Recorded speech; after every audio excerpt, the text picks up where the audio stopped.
नमस्कार हमारे प्यारे भाई बहन सभी को नमस्कार। जय हिंद जय भारत। हार्दिक अभिनंदन है आप लोग के इस चैनल पर जुड़े रहने के लिए धन्यवाद। आज आप लोग के प्यारे भाई लोग के आज आप लोग के प्यार से लगाव से आज हम सेकेंड लेसन बनाने जा रहा हूँ। क्लास 10 का साइंस आम्ल क्षारक लवण। नोट्स जो है हम चैप्टर बाय चैप्टर नहीं बना सकते हैं, आप लोग के नोट्स बनाते जा रहा हूँ। ठीक है, नोट्स आप लोग कॉपी में भी नोट्स करते जाइए और लिखते जाइए। ठीक है, वही हम नोट्स आप लोग के क्या कर रहा हूँ, पढ़ा रहा हूँ। ठीक है, चलिए वीडियो ज़्यादा शेयर कीजिए और ज़्यादा अच्छा लगे तो लाइक कीजिए और हमारे चैनल पर जुड़े रहिए। इसी तरह मैथ साइंस का हमेशा आप लोग के क्वेश्चंस अपलोड मिलते रहेगा क्लास 8 9 10। इसलिए वीडियो सब्सक्राइब कीजिए, ज़्यादा से ज़्यादा वीडियो शेयर कीजिए। जय हिंद जय भारत। चलिए स्टार्ट करते हैं। सरस्वती माता की जय। ठीक है, सबसे पहला क्या है, आम्ल लवण न क्षारक। यानी कि आम्ल क्षारक लवण किसे कहते हैं? तो आम्ल जो है, आम्ल का स्वाद कैसा होता है, खट्टा होता है। यानी कि आम्ल का स्वाद कैसा होता है, खट्टा। अरे सिंपल से जवाब दीजिएगा। आम्ल की इंग्लिश में कहते हैं acid base Salt. Acid base Salt यानी क्षारक का स्वाद कैसा होता है, कड़वा। ठीक है, और लवण का साल्ट यानी कि नमक। ठीक है, साल्टी रहता है, तो ये ध्यान रखिएगा। तो सबसे पहले हम लोग एक एक करके जानेंगे कि आखिरकार ये होता क्या है। ठीक है, सबसे पहले आम्ल के बारे में जानेंगे, उसके बाद क्षारक के बारे में जानेंगे, उसके बाद लवण के बारे में जानेंगे। यानी कि हम लोग को क्या पढ़ना क्या क्या है चैप्टर में, सो देखिए सबसे मेन पॉइंट क्या है, हम लोग को पढ़ना क्या है। तो जिसमें हम H+ और OH- आयनों को प्रस्तुत स्तंभ में परिभाषा, सामान्य गुण पढ़ना है, उदाहरण का उपयोग पढ़ना है, पेच स्केल की अवधारणा पढ़ना है, पे स्केल की रोज़मर्रा जिंदगी के महत्व के बारे में पढ़ना है, sodium hydroxide, bleaching powder, baking soda, washing soda, plaster of the Paris, इसी सब के बारे में हमको क्या करना है, चैप्टर में पढ़ना है। ठीक है, चलिए एक एक करके आगे बढ़ते हैं। ठीक है, सबसे पहला है आम्ल। आम्ल का परिभाषा क्या है, आम्ल का परिभाषा, तो आम्ल की परिभाषा भी बता चुके हैं। आम्ल एक, इसका स्वाद जो होता है एक खट्टा होता है। आम्ल जो होता है वो कैसा होता है, तो खट्टा होता है। इसको इंग्लिश में क्या कहते हैं, एसिड कहते हैं। क्या कहते हैं इसको, एसिड कहते हैं। ठीक है, आने की बोल देगा। चलिए अब हम अपने लैंग्वेज में अब लिखो ले, सो देखिए। अम्ल को अंग्रेजी भाषा में एसिड कहते हैं। एसिड शब्द की उत्पत्ति लैटिन भाषा एसिडस से हुआ। आने की क्या बोला है, ध्यान दीजिएगा, एकदम अपना लैंग्वेज समझा रहे हैं आप लोग को, ध्यान दीजिएगा। क्या बोला है, अम्ल को अंग्रेजी भाषा में क्या कहते हैं, एसिड कहते हैं। क्या कहते हैं, एसिड कहते हैं। ठीक है, एसिड सब कहाँ से उत्पत्ति हुआ, उत्पत्ति मतलब कहाँ से इसको नाम रखा गया, तो एसिडस से ही रखा गया। कहाँ से, एसिडस से नाम से क्या रखा गया, एसिड रखा गया। जिसका स्वाद अर्थवा यानी कि खट्टा होता है। यानी कि आम्ल का स्वाद खट्टा होता है। कैसा होता है, खट्टा। ठीक है, यानी कि पूरी तरह से खट्टा। जैसे इमली कैसे है, इमली भी, इमली हो गया, अचार हो गया, नींबू हो गया, ये सब क्या चीज़ है, एसिड है। यानी क्या चीज़, आम्ल है। ठीक है, इसका स्वाद कैसा होता है, तो खट्टा होता है। अतः हम कह सकते हैं, अतः हम कह सकते हैं कि जो पदार्थ स्वाद खट्टे होते हैं वो अम्ल होते हैं। अब हम लोग यह निष्कर्ष यह निकला कि जो पदार्थ खट्टे होते हैं वो क्या होते हैं, अम्ल होते हैं। जो भी जितने भी पदार्थ हम लोग के पदार्थ 3 भागों में बटा गया, आप क्लास 10 में पढ़ चुके हैं, सॉलिड लिक्विड गैस। तो जितने भी पदार्थ होते हैं जो खट्टे हैं, उसका स्वाद जो होता है यानी कि टेस्ट जो होता है वो खट्टा होता है, तो क्या कहलाता है, तो अम्ल कहलाता है। क्या कहलाता है, अम्ल कहलाता है। ठीक है, क्लियर। चलिए वीडियो ज़्यादा से ज़्यादा शेयर कीजिए, आप लोग एक एक करके हम बताते जा रहे हैं। ठीक है, सेकंड क्या है, अम्ल के क्या क्या गुण होते हैं, वो देखिए। अम्ल के सबसे पहले जानेंगे भौतिक गुण के बारे में। क्या अम्ल के सबसे, इसका अंदर सबसे, यानी कि अम्ल तो भी पढ़ा दिए कि अम्ल खट्टा होता है, लेकिन इसका सबसे मेन प्रमुख का इसका भौतिक गुण क्या क्या है, सो देखिए। ठीक है, तो पहला क्या है, अम्ल का स्वाद कैसा होता है, खट्टा, तो अभी बता चुके हैं। अम्ल का भौतिक गुण में सबसे पहले स्वाद इसका कैसा होता है, अम्ल का खट्टा होता है। ये नीले लिटमस को लाल कर देता है। क्या करता है, नीले रहेगा उसको क्या करता है, लिटमस पत्र रहेगा, आप लोग को वीडियो दिखाएंगे, भेज देंगे, डाल देंगे। ठीक है, वो क्या करता है, नीले लिटमस को क्या कर देता है, लाल कर देता है। जलीय विलयन में H+ आयन देता है। इसमें क्या करता है, तीसरा नंबर जलीय विलयन में कौन सा क्या देता है, आयरन, कौन सा आयरन देता है, H+ देता है। ठीक है, फोर नंबर क्या है, जलीय विलयन में विद्युत धारा प्रवाहित होता है, यानी कि जल है जो है उसमें क्या प्रवाहित होता है, यानी कि बिजली उत्पन्न होता है। ठीक है, इधर से उधर प्रवाहित होता है। अरे भौतिक गुण के बारे में पढ़े, अब हमको लोग क्या पढ़ेंगे, अम्ल के रासायनिक गुण के बारे में। वो भौतिक गुण में, अरे क्या है, रासायनिक गुण के बारे में हम लोग क्या करेंगे, पढ़ेंगे। भौतिक उसे कहते हैं जो एक बार चेंज आ गया फिर से उसको चेंजिंग में ला सकते हैं, उसे भौतिक गुण कहते हैं। और रासायनिक उसे कहते हैं जो एक बार चेंजिंग हो गया से हो गया, यानी एक बार रिएक्शन कर जाता है तो कर जाता है, उसी को हम लोग क्या कहते हैं, रासायनिक गुण कहते हैं। ठीक है, चलिए वीडियो ज़्यादा से बोलते शेयर कीजिए। चलिए आगे नेक्स्ट बढ़ते हैं।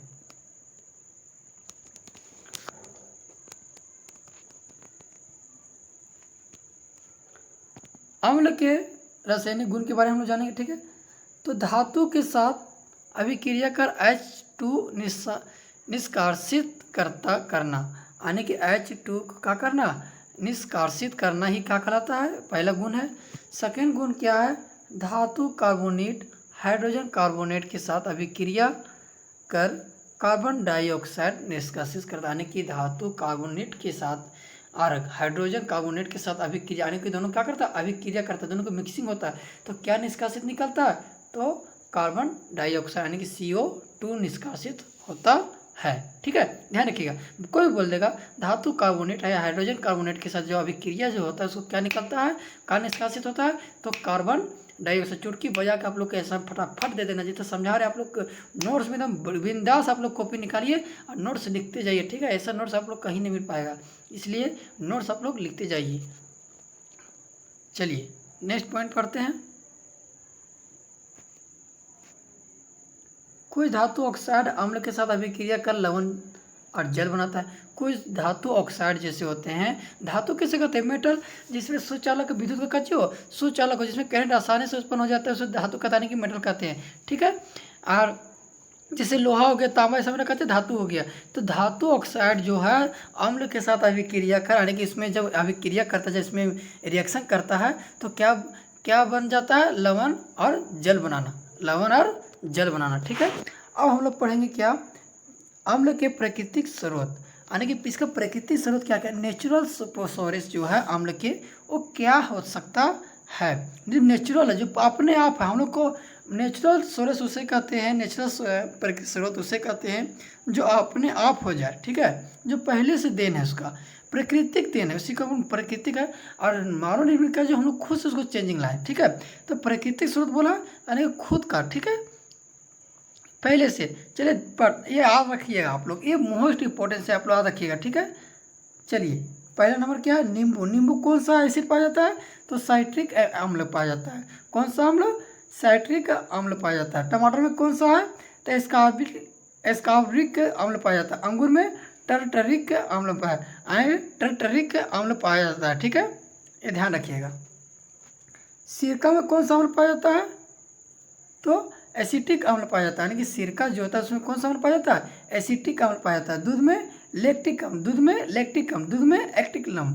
ठीक है, इमली में टर्टरिक अम्ल, और सेब में मेलिक अम्ल। ये आप लोग मोस्ट इम्पोर्टेंस है। ठीक है, ये जो बताएं ये मोस्ट इम्पोर्टेंस है, आप लोग के याद कर लीजिएगा। ये VVI क्वेश्चन है, बोल देगा अंगूर का कौन सा अम्ल पाया जाता है, सिरका का कौन सा अम्ल पाया जाता है, दूध में कौन सा अम्ल पाया जाता है, इमली में कौन सा अम्ल पाया जाता है, सेब में कौन सा अम्ल पाया, इसलिए आप लोग ये लिख दीजिए और याद कर लीजिए, मोस्ट इंपॉर्टेंस है। ठीक है, जय हिंद जय भारत। आप लोग वीडियो ज़्यादा से शेयर कीजिए। चलिए नेक्स्ट पॉइंट की ओर बढ़ते हैं। आ रहा है समझ में, अगर समझ में आ रहा होगा तो कमेंट करके जरूर जय हिंद जय भारत लिखिए। ठीक है, कमेंट करके जय हिंद जय भारत जरूर लिखिए। अगर समझ में आया होगा तो जय हिंद जय भारत जरूर लिखिए। अब हम लोग क्या पढ़ेंगे, अम्ल के प्रकार पढ़ेंगे, यानी कि अम्ल कितने भागों में बांटा गया। ऐसा नोट देख रहे हैं कितना डिटेल में आप लोग को समझा रहे हैं। सबसे पहले अम्ल के बारे में समझा रहे हैं, उसके बाद लवण के बारे में समझाएंगे, उसके बाद क्षारक के बारे में समझाएंगे, उसके बाद तीनों का मिश्रण करेंगे। ठीक है, इसलिए सबसे पहले अम्ल के बारे में समझ लीजिए डिटेल से, उसके बाद नेक्स्ट बढ़ते आ रहे हैं। तो सबसे पहला क्या चीज़ पढ़ेंगे, पढ़ लिए था। अब हम लोग पढ़ेंगे अम्ल के प्रकार, अम्ल कितने भागों में बांटा गया है, सो पढ़ेंगे। ठीक है, चलिए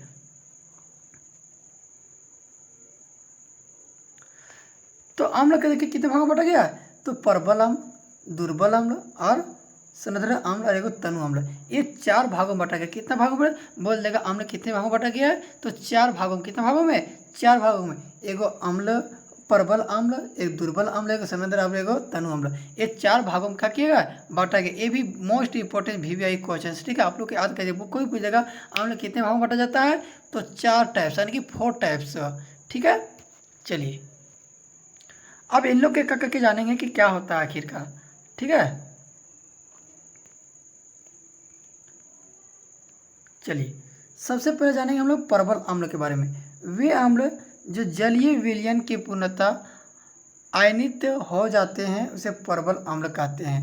यानी कि वे अम्ल जो जलीय विलयन में पूर्णतः आयनित हो जाते हैं। प्रबल मतलब दुर्बल, यानी कि प्रबल मतलब फीका पड़ जाना, ठीक है। प्रबल मतलब सही कहता है फीका, दुर्बल होता है यानी कि प्रबल जो होता है पूरी तरह से का को ना महत्वपूर्ण अंग निवेशी करना, यानी कि मजबूती देना, ठीक है।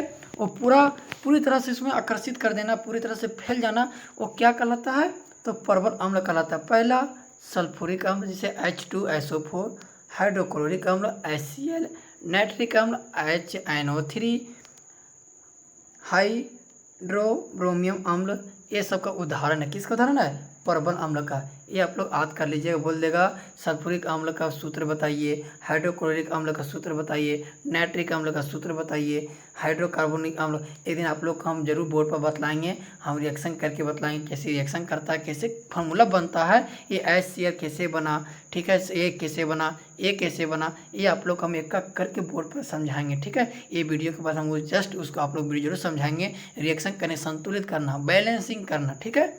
चलिए आगे बढ़ते हैं। सेकेंड पॉइंट का है प्रबल अम्लों का प्रोटॉन हाइड्रोजन आयरन H+ त्याग करते हुए उच्च क्षमता होती है। अर्थात प्रबल अम्ल अपने संगठक तत्वों को आयनों को विखंडित कराने की क्या करता है, बांटता है। विखंडित के मतलब ही होता है क्या चीज़ करना, बांटना। क्या चीज़ का बांटना, तो हाइड्रोजन आयरन, यानी कि हाइड्रोजन आयरन का सूत्र क्या होता है, H+। क्या होता है, H+ को त्याग करता है। त्याग करता मतलब उसको छोड़ देता है। जैसे कोई भी आदमी जब घर का त्याग करता है, काम करने जाता है, तो क्या करता है, घर का त्याग करता है। यानी त्याग के मतलब ही छोड़ देना, यानी कि इसको हमेशा के लिए, ठीक है। इसलिए त्याग करते ही उच्च क्षमता होती है, यानी उस त्याग छोड़ा, अरे क्या होता है, उच्च क्षमता हो जाती है। अब प्रबल हम अपने संगठक तत्वों को आयनों को विखंडित हो जाते हैं, विखंडित मतलब बढ़ जाते हैं, ठीक है। चलिए सेकेंड है आपका क्या चाहिए, दुर्बल अम्ल। सेकेंड क्या चाहिए, दुर्बल अम्ल जो जलीय विलयन पूर्णतः आयनित ना होकर आंशिक रूप में आयनिक हो जाते हैं, दुर्बल। दुर्बल के मतलब होता है फीका पड़ना, यानी क्या हो जाना, फीका पड़ जाना ही दुर्बल अम्ल कहलाता है।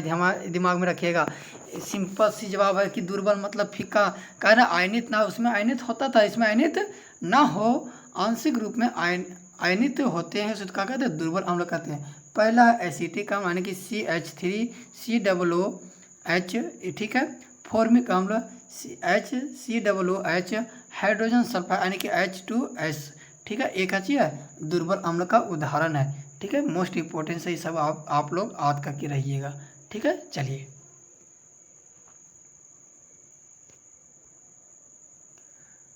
दुर्बल अम्ल अपने हाइड्रोजन आयनों H+ पूर्णतः त्याग नहीं करते हैं। और सामान्य पदार्थ के दुर्बल अम्लों का pH मान प्रबल अधिक होता है, यानी कि इसका pH अभी स्केल के बारे में भी पढ़ेंगे आगे, ठीक है।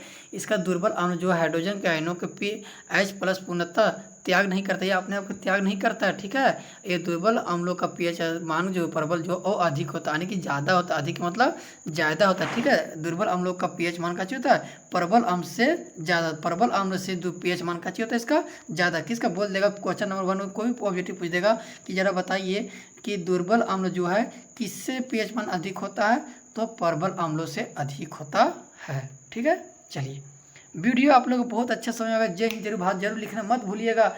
चलिए बोलते हैं ना कि अरमान अगर हम लोग सही रखेंगे, इरादा सही रखेंगे, तो एक दिन न एक दिन मंजिल जरूर मिलेगा। अगर हम लोग संघर्ष कर रहे हैं, आज पढ़ रहे हैं, संघर्ष से पढ़ा रहे हैं, तो हम लोग को भी जरूर कामयाबी मिलेगा। और आप लोग अगर संघर्ष से अगर पढ़ रहे हैं, अब वीडियो ज़्यादा अच्छी तरह से पढ़ रहे हैं, ध्यान आग लगा के पढ़ रहे हैं, तो 100% है कि आप लोग को सफलता जरूर मिलेगा। और आप लोग 100% है कि क्लास 9-10 में आप लोग 99% रिजल्ट जरूर लाइएगा।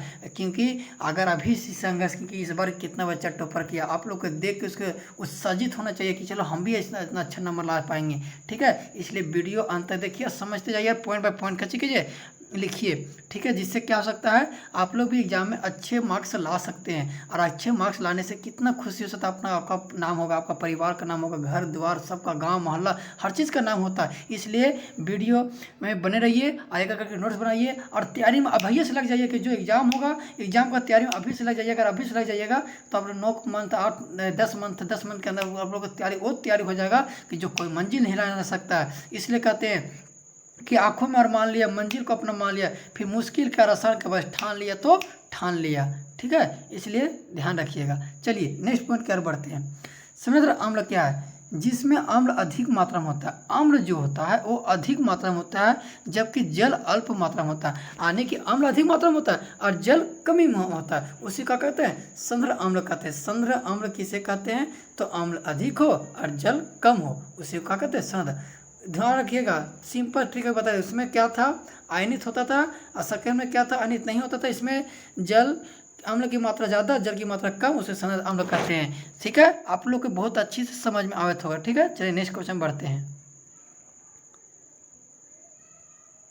तनु अम्ल, जिसमें अम्ल अल्प मात्रा में होता है, यानी कि जिसमें अल्प मात्रा, इसमें उल्टा। तनु में क्या? जल की अम्ल की मात्रा कम और जल की मात्रा अधिक, जल की मात्रा अधिक और अम्ल की मात्रा कम। ठीक है, अल्प मतलब कम, जल की मात्रा अधिक होती है, इसमें क्या कहते हैं? तनु अम्ल कहते हैं। क्लियर? चलिए आज हम आप लोग अभी अभी तुम लोग क्या आप लोग क्या किए कि अम्ल के बारे में पूरी तरह से डिटेल में बता दिए। अब हम लोग क्या करेंगे? अब हम लोग एक एक करके क्षारक के बारे में पूरी विस्तार से क्या करेंगे? जानेंगे। किसके बारे में? क्षारक के बारे में। क्षारक आखिर क्या होता क्या? इसका ऐसे पदार्थ जिनका स्वाद कड़वा होता है, जो स्पर्श करने पर साबुन जैसे लगते हैं, उसे क्या कहते हैं?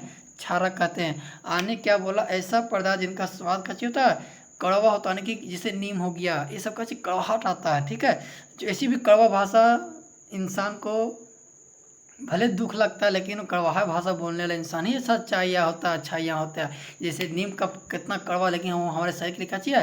फायदेमंद है। करेली, एक करेली का जो होता है करेला होता है, वो सब फायदेमंद है, लेकिन इसीलिए कहते हैं कड़वा होता है, वो जिंदगी लाइफ के लिए अच्छाइयाँ भी होती है। ठीक है, चलिए क्षारक समझ में आ गया। क्षारक ऐसे किसका स्वाद कैसा होता है? कड़वा होता है, जो स्पर्श यानी छूने से कैसा लगता है? साबुन के जैसे लगते हैं। किस जैसा? साबुन जैसे। क्या कहते हैं हम लोग? उसको क्षारक कहते हैं। क्लियर? क्षारक के गुण पढ़ेंगे। क्या पढ़ेंगे? क्षारक के क्या क्या गुण है? भौतिक गुण के बारे में सबसे पहले पढ़ेंगे। तो स्वाद में कड़वा होता है, ये लाल लिटमस पदार्थ को नीला करता है, और नीले लिटमस पदार्थ को लाल करने वाला अम्ल कहते हैं, और लाल लिटमस पदार्थ को नीला कर देते हैं, क्या कहलाता है? तो क्षारक कहलाता है। ठीक है,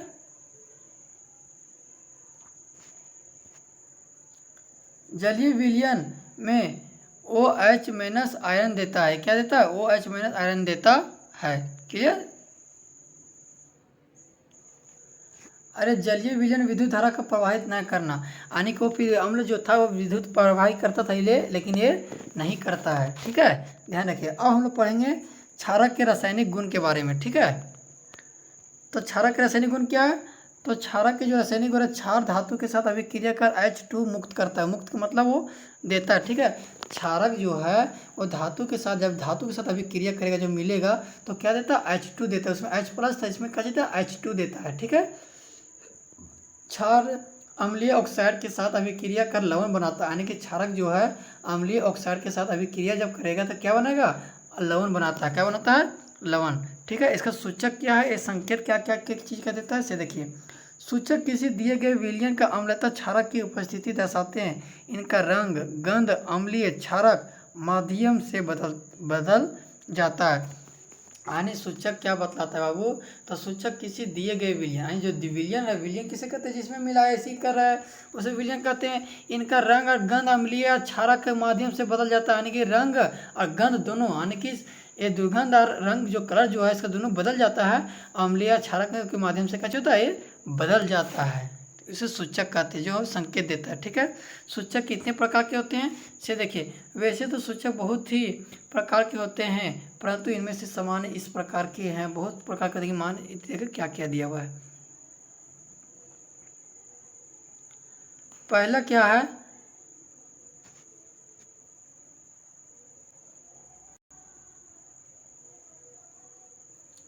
पहला क्या है? प्रकृति सूचक। वे सूचक जो प्रकृति स्रोत से प्राप्त होते हैं उसे प्रकृति संसूचक कहते हैं। आने क्या बोला? सूचक प्रकृति सूचक किसे कहते हैं? तो वे सूचक जो प्राकृतिक स्रोतों से प्राप्त होते हैं प्राकृतिक संसूचक कहलाते हैं। जैसे लिटमस, लाल पत्ता गोभी, रस, हल्दी, ठीक है, हाइड्रेंजिया का फूल का रस, ये सब का चीज़ है प्रकृति सूचक है। प्रकृति सूचक कैसे कहते हैं? तो वे सूचक जो प्रकृति स्रोत से क्या होते हैं प्राप्त होते हैं वे प्रकृति संसूचक कहलाते हैं। ठीक है, सबसे पहले जानेंगे लिटमस। लिटमस आखिरकार होता क्या है? आम्ल तथा क्षारक की पहचान के लिए सबसे सामान्य रूप से उपयोग में लाए जाने वाले प्रकृति सूचक यानी कि आम्ल क्षारक जो होता है वो क्या करता है, सबसे अगर पहचानने का तरीका बताए तो क्या है, तो लिटमस है। लिटमस के द्वारा ही हम लोग आम्ल क्षारक को क्या कर सकते हैं, पहचान सकते हैं भी आसानी से। ठीक है, लिटमस को लाइकेन शैवाल भी कहते हैं। लिटमस को क्या कहते हैं, लाइकेन शैवाल भी कहते हैं। अब लिटमस पत्र के बारे में हम लोग पढ़ेंगे। ठीक है, लिटमस विलयन के रूप में तथा कागज के पट्टियों के रूप में उपलब्ध होता है। इन कागज की पट्टियों को लिटमस पत्र कहते हैं। आने के क्या होता है, लिटमस विलयन के रूप में तथा कागज की पट्टियों के रूप में उपलब्ध होते हैं और इन कागज की पट्टियों को क्या कहते हैं, लिटमस पत्र कहते हैं। ठीक है, ये लिटमस पत्र दो रंग का होता है, एक नीला और एक लाल। इसीलिए बोले ना, लाल को नीला, नीला को लाल कर देता है, उसे नीले कहते हैं ना। अभी बता चुके हम लोग किसे कहते हैं, क्षारक में है ना। उसी तरह इसमें कौन कहते हैं, दो रंग का। बोलते लिटमस कितने रंग के होते हैं, तो दो, एक नीला और एक लाल। क्लियर। अब हम लोग पढ़ेंगे हल्दी के बारे में। हल्दी भी एक अन्य प्रकार के प्राकृतिक सूचक ही है। हल्दी भी जो एक प्राकृतिक सूचक है, यह पीला रंग का होता है। ये हम लोग जानबे करते हैं, अपने घर में हर एक चीज़, हर घर में इसका उपयोग किया जाता है। ठीक है, कई बार आपने देखा होगा कि जब किसी सफ़ेद कपड़ों पर सब्जी का दाग लग जाता है, जब इसमें साबुन छाड़ के प्रकृति से धोते हैं या उस दाग को धब्बे से भूरा लाल कर देता है तो उसको देखने करते हो जाता है। आता है कि नहीं, कई बार हम लोग सब्जी खाते हैं तो उसमें कैसे सफ़ेद कपड़ा में दाग लग जाता है ना। उस क्षयकृति की जब प्रकृति से धोते हैं तो उसका दाग जो है वो क्या बोलते हैं, धब्बे रंग के भूरा रंग का हो जाता है। ठीक है, अम्ल के साथ हल्दी के रंग भी कोई परिवर्तन नहीं होता। क्षारक इनका रंग भूरा रंग का ही हो जाता है। अब पढ़ेंगे संश्लेषित सूचक क्या होते हैं। क्या पढ़ेंगे, संश्लेषित सूचक। ये वे सूचक हैं जो प्राकृतिक नहीं होते अपितु रासायनिक पदार्थों के द्वारा बनाए गए होते हैं। ये वे सूचक हैं जो प्राकृतिक नहीं होते अपितु ये रासायनिक पदार्थों द्वारा बनाए गए होते हैं। ठीक है, जैसे मेथिल, ऑरेंज, फिनोल्फथेलिन आदि, ये सब उदाहरण है किसका, संश्लेषित सूचक का।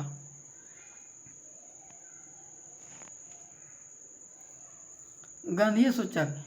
एक ऐसे पदार्थ होते हैं जिनका गंध अम्लीय क्षारकीय माध्यम से बदल जाती है, ऐसे पदार्थों को गंधीय सूचक कहते हैं। जैसे प्याज का और लौंग का और तेल का, ऐसा खाते तो गंधीय, इसका मान जो है तो बदल जाता है। कुछ ऐसे पदार्थ होते हैं जिनका गंध अम्लीय क्षारकीय के माध्यम से क्या होता है, बदल जाता है। सार्वत्रिक सूचक। सार्वत्रिक सूचक विभिन्न रसायनों से बना हुआ मिश्रण है जो विभिन्न पीएच स्केल से बराबर के बारे में रंग परिवर्तन के द्वारा बता देते कि वह क्षारक है कि लवण। आने की पीएच स्केल से ही मालूम चल जाता है कि कच्चे वो क्षारक है कि लवण है। ठीक, चलिए अब हम लोग लास्ट बच्चा किया लवण। लवण क्या है, धातु अम्लों से हाइड्रोजन परमाणु हाइड्रोजन गैस के रूप में विस्थापन करती है, एक यौगिक बनाते हैं, जैसे लवण कहते हैं। लवण उसे कहते हैं धातु अम्लों से हाइड्रोजन परमाणु का बनाते हैं, हाइड्रोजन परमाणु तथा हाइड्रोजन गैस के रूप में विस्थापन होते हैं, यानी कि उसके रूप में क्या चाहिए, विस्थापन होते हैं और एक यौगिक बनाते हैं। क्या बनाते हैं, यौगिक। एक दो या दो से अधिक पदार्थों से यानी कि तत्वों से जो मिलके बनते हैं उसे क्या कहते हैं, यौगिक कहते हैं ना। उस जिससे हम लोग क्या कहते हैं, लवण कहते हैं। क्या कहते हैं, लवण। ठीक है, चलिए चलिए हम लोग पढ़ेंगे लवण के गुण के बारे में। ठीक है, लवण ठोस अवस्था से मिलते हैं।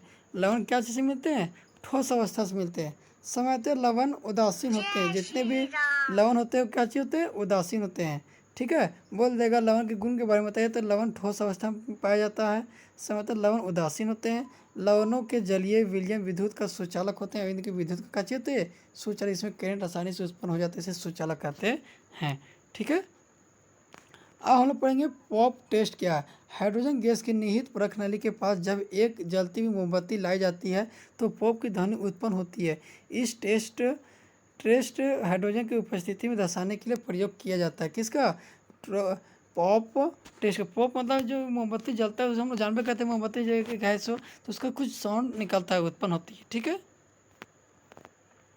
अब हम लोग पढ़ेंगे आम्ल क्षारक के साथ अभिक्रिया क्या क्या करते हैं। सबसे पहले आम्ल के साथ धातु की अभिक्रिया, तो आम्ल प्लस धातु लवण प्लस हाइड्रोजन आने की 2HCl प्लस Zn बराबर ZnCl2 प्लस H2 होता है। ठीक है।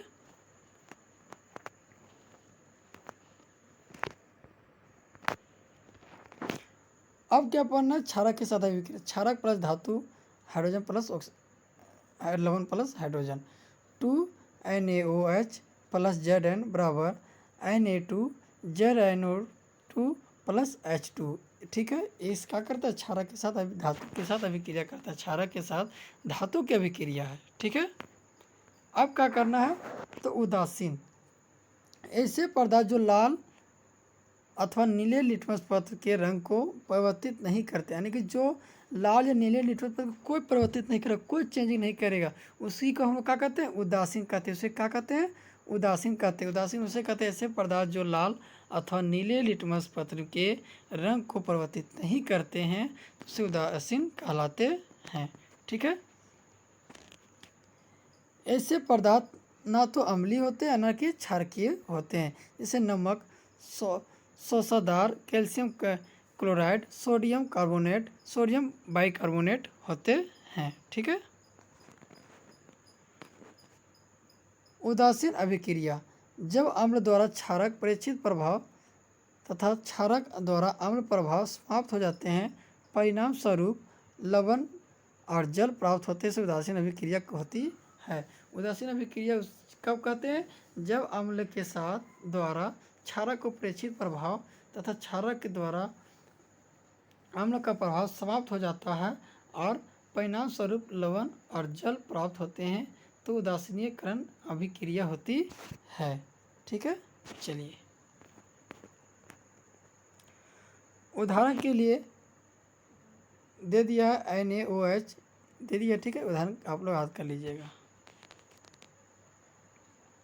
इसका pH मान क्या होता है? 7 से कम होता है, इसका 7 से अधिक होता है। ठीक है।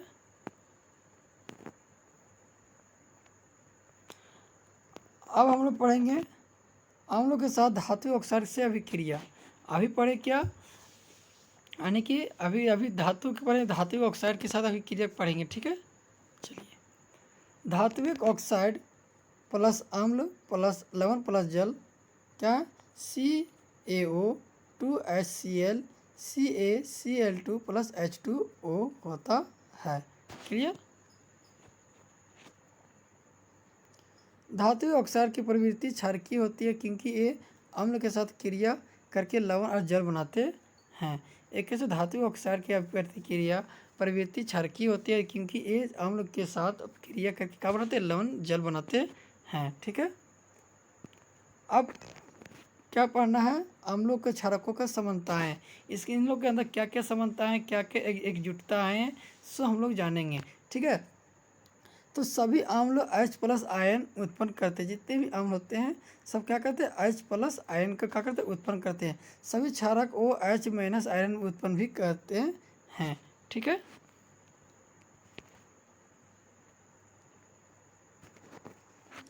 जलीय विलयन में अम्ल या क्षारक क्या होता है? तो क्या होता है से देखिए। जल में अम्ल क्षारक मिलाने पर आयन की सांद्रता H3O प्लस या OH माइनस से प्रति इकाई का आयतन में कमी हो जाती है।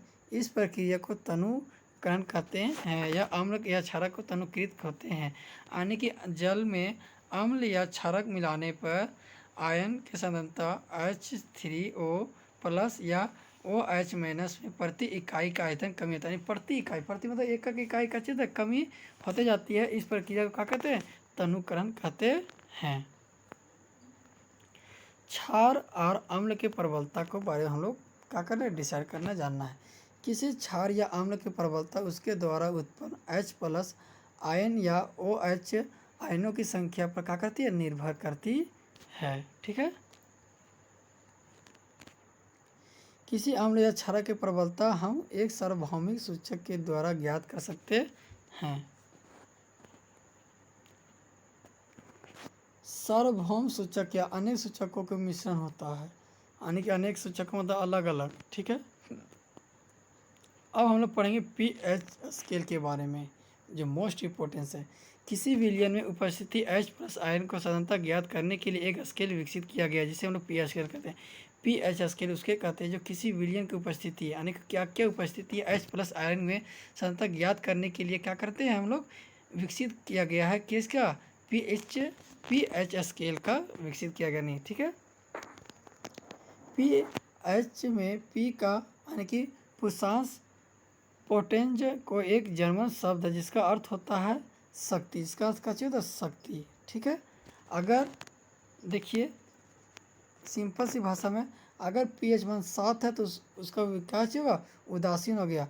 अगर pH मान 7 से यानी कि pH मान से 7 से अधिक होता है तो उसको अम्लीय विलयन कहते हैं, और 7 से pH मान 7 से का कम होता है वो क्षारकीय विलयन। ये मोस्ट इम्पोर्टेंस है आप लोग के लिए, जरूर से जरूर आप लोग नोट्स कर लीजिएगा, याद कर लीजिएगा। ठीक है, अगर pH मान अगर 7 रहे तो उसको उदासीन विलयन कहते हैं, अगर pH मान 7 से अधिक रहे उसे अम्लीय विलयन कहते हैं, अगर pH मान जो है 7 से कम रहेगा उसे क्षारकीय विलयन कहते हैं। ठीक है,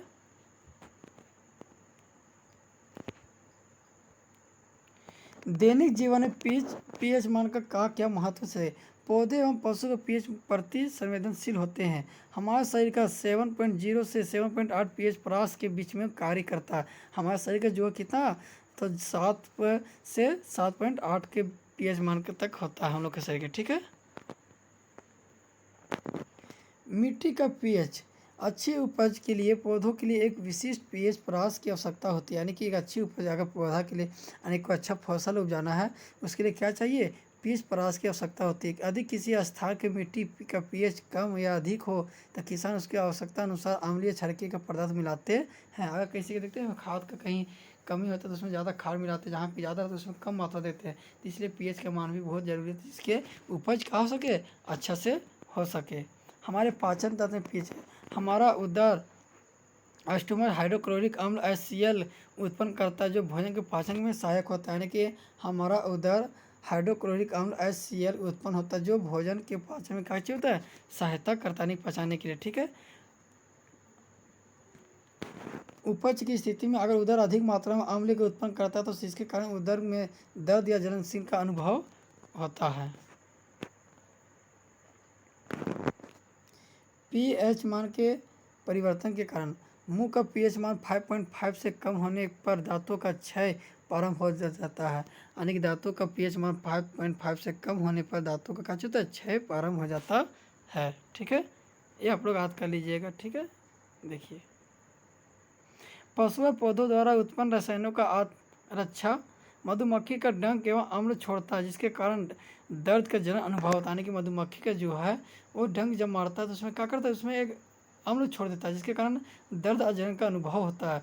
डंक मारे गए अंग में बेकिंग सोडा का उपयोग से आराम मिलता है, यानी कि अगर डंक मार देते तो उसमें कौन सोडा लगाएंगे, बेकिंग सोडा लगाएंगे तो क्या होगा, उसको आराम मिलता है। नेटर का डंक मारने वाले बाल मेथेनाइक अम्ल छोड़ जाते हैं जिनके कारण जलन का दर्द अनुभव वह होता है। इसका इलाज डंक वाले स्थान पर डंक पौधे का पत्ती रगड़कर किया जाता है। अब हम लोग क्या पढ़ेंगे, अम्लीय वर्षा। अम्लीय वर्षा क्या है, तो वर्षा के जल की pH मान के जब 5.6 से कम हो जाती है तो वह अम्लीय वर्षा कहलाती है। अम्लीय वर्षा कब कहलाती है, जब 5.6 के वर्षा pH मान जब 5.6 से कम हो जाती है तो अम्लीय वर्षा होती है। अम्लीय वर्षा का pH परवल अम्ल परवल क्षारक के लवण के pH का मान 7 होता है, इसे उदासीन कहते हैं। हम बता चुके उदासीन का मान कितना होता है, 7। अगर 7 से कम है, पीएच मान अगर 7 से कम है तो उसको क्या कहलाएगा, अम्लीय कहलाएगा। अगर 7 से कम है तो उसको क्या कहलाएगा, अम्लीय। और 7 से अधिक है क्या कहलाएगा, क्षारकीय। साधारण नमक का रसायन क्या है, सोडियम क्लोराइड NaCl साधारण नमक का कहा जाता है, जिसका भोजन का इस्तेमाल किया जाता है। इसे समुद्री जल में बनाया जाता है। इसमें कहाँ बनाया जाता है, समुद्री जल में। रॉक आने के साथ एक भूरे रंग की क्रिस्टली के रूप में पाया जाने वाला पदार्थ है। इसे कोयले की तरह निष्कासन के प्राप्त किया जा सकता है। साधारण नमक रसायनों का कच्चा पदार्थ। इस प्रकार के पदार्थ साधारण नमक हमारे दैनिक जीवन उपयोग में कई पदार्थों जैसे sodium hydroxide, baking soda, washing soda, व्यंजक चूर्ण आदि के लिए एक महत्वपूर्ण कच्चा पदार्थ है। ठीक है, पहला का है सोडियम हाइड्रोक्साइड। ठीक है, हाइड्रोक्साइड जलीय विलयन के लवण से विद्युत प्रवाहित करने आयोजित होकर सोडियम हाइड्रोक्साइड उत्पन्न करती है। इस प्रक्रिया को क्लोर क्षार की प्रक्रिया कहते हैं। व्यंजक चूर्ण। व्यंजक चूर्ण का सूत्र क्या होता है, CA(OH2) होता है। ये आप सूत्रार्थ कीजिएगा। व्यंजक चूर्ण का प्रयोग कहाँ जाता है, तो वस्त्र उद्योग सूती व लिनेन का व्यंजक के लिए किया जाता है। वस्त्र उद्योग के सूती व लिनेन के व्यंजक के लिए, कागज़ की फैक्ट्री में लकड़ी की मज्जा के व्यंजक के लिए, रासायनिक उद्योगों के एक उपचयन के रूप में, पीने वाले जल के जीवाणु को मुक्त करने के लिए, रोगाणुनाशक के लिए बेकिंग सोडा। बेकिंग सोडा का उपयोग आमतौर पर रसोई घर स्वादिष्ट खास्ता पकौड़े बनाने के लिए किया जाता है। यानी बेकिंग सोडा का कहाँ उपयोग जाता है, खाने के लिए बनाने के लिए। कभी कभी इसका उपयोग खाने के शीघ्रता पकाने के लिए भी किया जाता है। ठीक है, बेकिंग सोडा का उपयोग बेकिंग पाउडर बनाने के लिए। बेकिंग सोडा ट्राइक्रिक अम्ल का मिश्रण होता है। इसे अम्ल को CO2 पाउरोटी कर केक का खमीर उठ जाता है, इसीलिए मुलायम व स्पंजी हो जाते हैं। धोने वाला सोडा। ठीक है, सोडियम कार्बोनेट पूर्ण क्रिस्टलीय धोने का सोडा प्राप्त होता है। यह एक क्षारकीय लवण होता है, सोडा धोने का। ठीक है, चलिए आप लोग के 2 लेसन भी कंप्लीट कर दिया हूँ। जय हिंद, जय भारत, सरस्वती माता की जय। वीडियो ज़्यादा से ज़्यादा शेयर कीजिए, सब्सक्राइब कीजिए। जय हिंद, जय भारत।